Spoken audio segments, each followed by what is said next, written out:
literally will stand here so all of you guys like I don't care. Everyone can have their moment and see. Just days after Charlie Kirk was shot and killed, his wife Erika is seen laughing, smiling, and even flashing his Medal of Freedom like it's some kind of prize. Meanwhile, Charlie's parents? Total silence. No press, no statements, nothing. And that's what has everyone questioning what's really going on, because something about this whole story doesn't add up. You're not the only one who feels that way. So let's break it down. Charlie Kirk was assassinated on September 10, 2025. His remains were flown on Air Force Two. The nation mourned, 8 million followers, non-stop headlines, even the vice president in attendance. But where are his parents? Robert and Catherine Kirk raised Charlie in suburban Chicago. They gave him structure, values, everything he needed to succeed. Robert even helped construct Trump Tower back in 1979. These aren't ordinary people. They're educated, accomplished, and outspoken. Yet right now, complete silence. Meanwhile, Erika Kirk is everywhere. She's taken over as CEO of Turning Point USA, a $100 million powerhouse. She's giving speeches, running Charlie's podcast, hosting massive events. And honestly, a lot of people are sensing something isn't right. Today, I'm going to show you the viral clips everyone's been talking about, the proof, the receipts, that explain exactly why Charlie's parents might be staying quiet. By the end of this video, you'll understand why they don't trust Erika. Let's dive in. First, let's get the facts straight. On September 10, 2025, Charlie Kirk was giving a speech at a Turning Point USA event. He was only 31. The alleged shooter, Tyler Robinson. That's the official version, anyway. Charlie married Erika France in 2021. She was a former beauty queen who worked alongside him on faith-based projects. Together, they had 2 small children, a daughter born in 2022, and a son in 2024. 2 kids who just lost their father. Now here's where it gets strange, no one is talking about Charlie's parents. Robert Kirk isn't just an architect, he helped build Trump Tower in New York in 1979. That connection goes way back, long before Charlie's rise to fame. Robert later launched his own design firm, earned respect, built success. He's not the kind of man who avoids the public eye. Then there's Catherine Kirk, Charlie's mom. She started as a trader at the Chicago Mercantile Exchange, one of the toughest, fastest financial markets in America. Later, she shifted careers and became a licensed counselor. Smart, composed, emotionally aware. These aren't timid people. They don't vanish when things get tough. So why now? Why total silence? In nearly every major tragedy, especially a murder, the parents are the loudest voices. They demand justice, appear on camera, attend memorials, file lawsuits. But Robert and Catherine Kirk? Nothing. And that's what makes this whole thing so unsettling. Why doesn't anybody know anything about Charlie Kirk's parents? I just saw a video about this, and it had literally never occurred to me that no one is talking about. We have not heard from or seen footage of anybody other than Erika and the freaking vice president and Usha anywhere involved in the situation. And every news outlet has the same little snippets, and it's that his mother was a mental health care provider, and his father was an architect, and his father was involved in the building and the design of Trump Tower in New York. I literally can't even find their names anywhere. They are not really listed. They're he has a younger sibling too, and they are just completely out of the picture, which is insane. In a high profile moment like this, it is insane that the only person that we are hearing from or seeing involved in anything is his wife. And that gives you such a huge window into what that family dynamic is like. Obviously, I always sort of assumed he had no relationship with his mom because the hatred of women, it has to come from somewhere, and generally it would come from that space.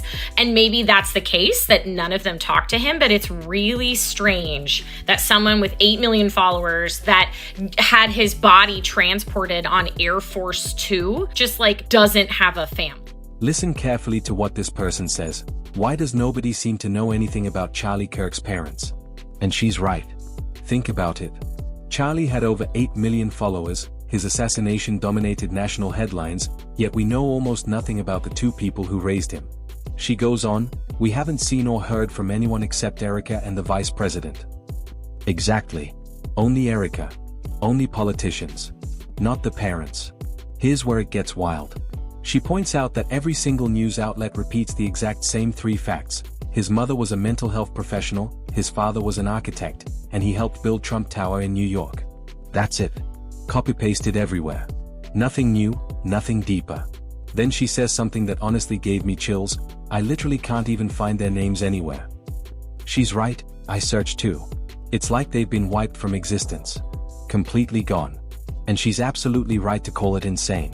In a tragedy this high profile, how is it possible that the only person we see or hear from is the wife? Now this is where things really start to get interesting. She adds, that tells you a lot about the family dynamic. And think about that. When parents stay silent after their own child's murder, that isn't normal grief, that's deliberate. That's a message. And her final words hit like a punch. It's bizarre that a man with 8 million followers, whose body was flown home on Air Force 2, suddenly seems to have no family at all. Let that sink in. The government transported his body. The president awarded him a medal. But his own parents refused to speak publicly. Something's off.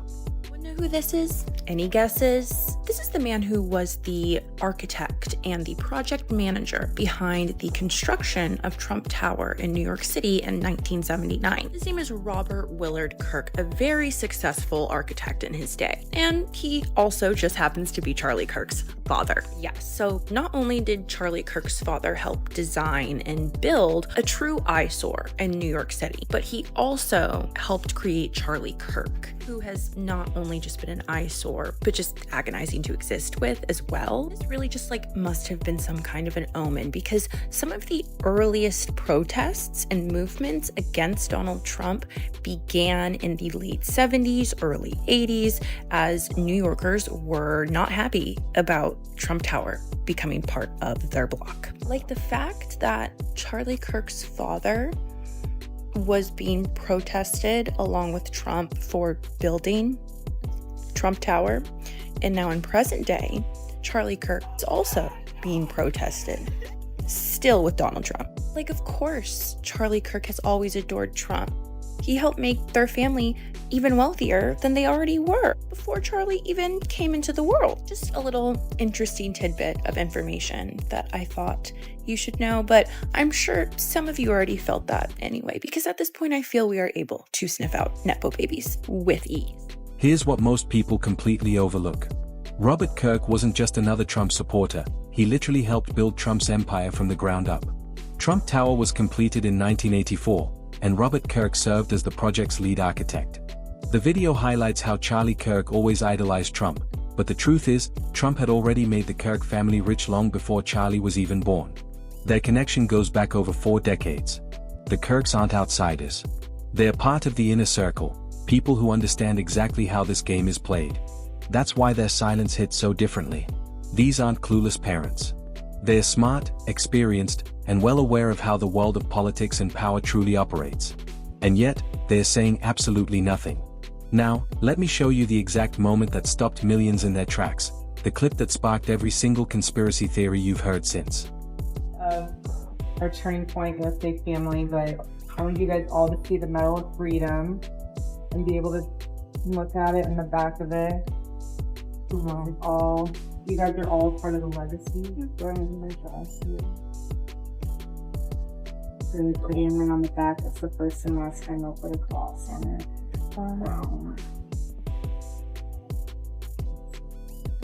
Yeah, you just. I literally will stand here so all of you guys. I don't care. Everyone can have their own. See. Yeah, where's that cake?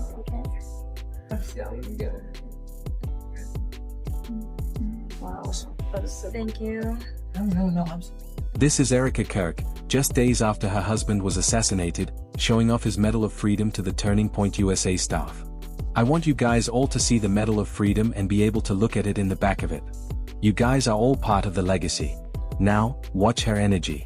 Watch her face. I'm not going to tell you what to think. Just watch. She seems really upbeat, really happy, only days after her husband was assassinated. That looks like smiles. That looks like laughing and happiness and joy. Look, I get it. People grieve differently. Some people smile to cope. Some people throw themselves in the work. But here's what people are noticing. This isn't just smiling. This is performing. This is PR. And the analysis continues. I'm saying it's weird. Human reaction tells stories. And this one, it doesn't match the script. You know what? They're right. Compare this to how Charlie's parents looked at the Medal of Freedom ceremony. Catherine Kirk was described as visibly moved, which is a polite way of saying she was barely holding it together. Robert stood silent, grief written all over his face. That's what real grief looks like. But it gets worse. Let me show you another viral clip that breaks down everything Erika has done since Charlie died. Let me get this straight. We're supposed to believe the official narrative of what happened to Charlie Kirk. Mikey McCoy, Charlie's chief of staff, was on the phone before Charlie's body ever hit the ground. He was still on the phone as he was walking away. What could he have possibly been talking about? Because he has no idea what was happening behind him. Charlie's closest allies and friends were filming themselves while he was being carried out to the car. No instinct to run and help him or run away. Sorry, but this isn't normal no matter which way you put this. Candace is the only one digging into what actually happened, which is why they're attacking her so hard for it. Not to mention, she released even more messages of Charlie saying, "I'm not sure if I'll live to see the end of this revolution," and tells Candace, "I believe you're the peace that God meant for me to meet. Cannot explain it, but I dream of it all the time." And then says, "If that's the case, be my David." I wonder if these same people who mocked Candace Owens for talking about a dream will mock Charlie for it as well. Clearly the people who are coming after Candace lack any sort of discernment. Instead they play into the forgiveness done in public, like Charlie Kirk's wife did, and letting off fireworks for his rally, funeral. Candace is the only one digging into the truth of what happened. She's exposing all of the corruption and they hate her for it. Now, this is where she absolutely nails it. What we're seeing looks like pure PR, a strategy built around grief turned into marketing. Let's break down what Erika has done in the short time since Charlie's death. Isn't it strange that a grieving widow instantly stepped into the CEO position? She's already given 3 speeches, one of them at a stadium, and guess what? Charlie's family didn't say a single word. Think about that. A massive public event, Erika on stage, and Charlie's parents? Nowhere to be seen. Either they weren't invited, or they refused to go. Both options speak volumes. And now, she's selling merch. Hosting her late husband's podcast. Launching an all-American halftime show with live performers. T-shirts, concerts, branding, it's all part of a new image rollout. And here's the line that really hit people hard. She's not even at home with her 2 little kids. One is 3, the other barely a year old. Their father just died, and their mother's doing halftime events. The video then makes a crucial point. This is how tragedy gets repackaged, polished up to make the audience feel inspired instead of asking hard questions. They're using faith as a marketing tool. Christianity turned into a shield to make corruption look righteous. Forgiveness becomes a weapon, because it keeps people quiet. And honestly, that's exactly what it feels like. Every time someone tries to question what's going on, they're told to just pray, forgive, and move on. But justice? Answers? Those never show up. Now, just to be clear, I'm not saying every theory out there is true. But it's important to understand what people are seeing and saying, because some of these questions? They're more reasonable than anyone wants to admit. Charlie Kirk was betrayed. Erika Kirk is not continuing Charlie's legacy, and I'm going to prove it to you. Charlie in his final days was advocating for the release of the Epstein files and showed Epstein's ties to a specific nation. I don't see Erika Kirk or anybody on Charlie's show bringing that up. Next, Charlie was doing a Doge audit, the money coming to and from Turning Point. Is Erika Kirk doing that? I don't think so. Her parents work for Department of Defense, and remember all that stuff about Romania that got wiped away? A translator named Anna Maria was in an American base in Romania that belonged to NATO and exposed that there was real young girls who was sent there for the soldiers to do horrific things to them. And a man named Otto Buscher, who was a commander, the Black Sea Area Support Team Base, was found with crimes against children. Erika Kirk was in a commercial for Romanians Angels in 2013, and in the end of the video, she thanks Cornel Buscher, the same man Erika Kirk was working with to help orphan children. There's an entire report on this, and the reason why you're not seeing it on the internet, there's something called the US-Romania Defense Cooperation Agreement, signed in 2005, where crimes committed against US military personnel on Romanian bases fall under US jurisdiction. Now this is where the TikTok drops a heavy theory, that Charlie Kirk was betrayed, and Erika Kirk isn't preserving his legacy. So what's the evidence? Let's look at what Charlie was doing before he died. In his final days, Charlie was pushing hard for the release of the Epstein files, exposing ties between Epstein and a certain foreign nation. Notice how neither Erika nor anyone at Turning Point USA has mentioned that since? Exactly. The silence says it all. Charlie was also conducting an internal audit, tracking the flow of Doge and donation money in and out of Turning Point. Is Erika continuing that investigation? Doesn't look like it. So let's get this straight. Charlie was auditing his own organization's finances, and now his wife, the new CEO, quietly ends the audit. Interesting, isn't it? Here's where the story takes a darker turn. The video highlights Erika's past in Romania. Her parents allegedly worked with the Department of Defense. And remember that strange wave of information from Romania that suddenly vanished online?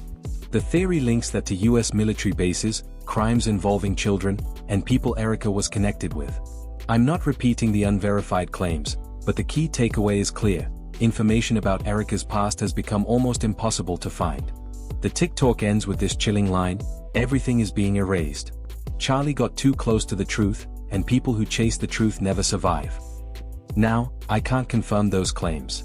But what we can confirm is that Charlie's parents have maintained total silence through it all, and that silence speaks louder than words.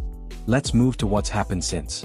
The memorials, the tributes, the ceremonies, and the pattern of absence that's impossible to ignore.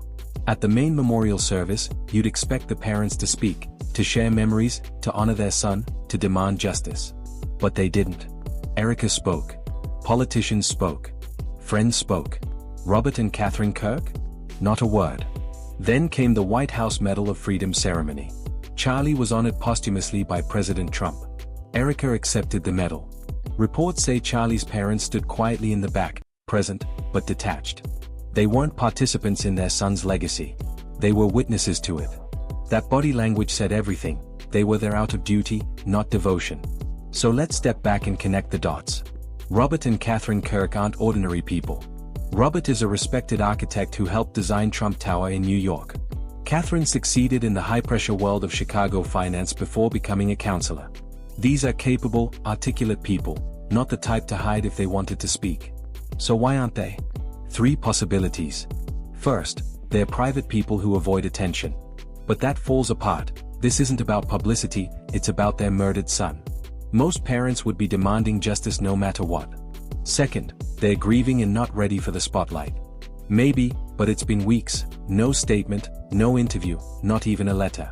That's more than grief. That's deliberate withdrawal. Third, they don't trust Erika and don't believe the official story. That's the one that makes sense. Think about it. If you believed your son was killed by a lone gunman and your daughter-in-law was faithfully carrying on his mission, wouldn't you stand beside her? Support her? Help run the organization your son built?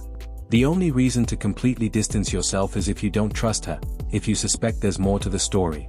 Now let's examine the evidence that suggests Charlie's parents don't trust Erika. Evidence 1, their total absence from her events. No speeches, no appearances, no visible support. Evidence 2, no role in Turning Point USA. Remember, this started in their own home when Charlie was 18. His father even helped name it. Now Erika's in charge, and the parents have no involvement. That's intentional. Evidence 3, their body language at the Medal of Freedom ceremony, Erika smiling for cameras, Robert and Catherine standing stone-faced in the background. That's not grief, that's resentment. Evidence 4, they haven't defended Erika publicly. One short statement could silence every rumor, "We support Erika, she's honoring Charlie's mission." But nothing. Their silence says more than any speech could. Evidence 5, the difference in behavior. Erika is performing, public appearances, merchandise, podcasts, branding. The parents are completely withdrawn. One is building a platform, the other is retreating from it. That contrast reveals everything about where their loyalty lies. Here's the truth, Robert and Catherine Kirk raised their son on values, honesty, strength, integrity. Robert taught him to build things that last. Catherine taught him courage and character. And now, their son is gone, murdered at 31, his body flown home on Air Force 2, the president himself awarding him a medal. Yet his parents remain silent. Not because they are fragile. Not because they can't face the cameras. These are people who handled New York construction projects and Chicago trading floors. They can handle pressure. They're silent because they don't trust what's unfolding. They don't believe the narrative. They don't support how Erika is using their son's death. Maybe their silence isn't weakness, maybe it's strength. Maybe staying quiet, refusing to validate a story they don't believe, is their way of protecting themselves and honoring Charlie's real legacy. Because one thing's undeniable, something about this doesn't add up. When powerful, well-educated parents vanish from view while the widow of a murdered activist steps into his empire smiling for cameras, that's not normal. That's a message. So I'll leave you with this question. Do you think Charlie Kirk's parents trust Erika?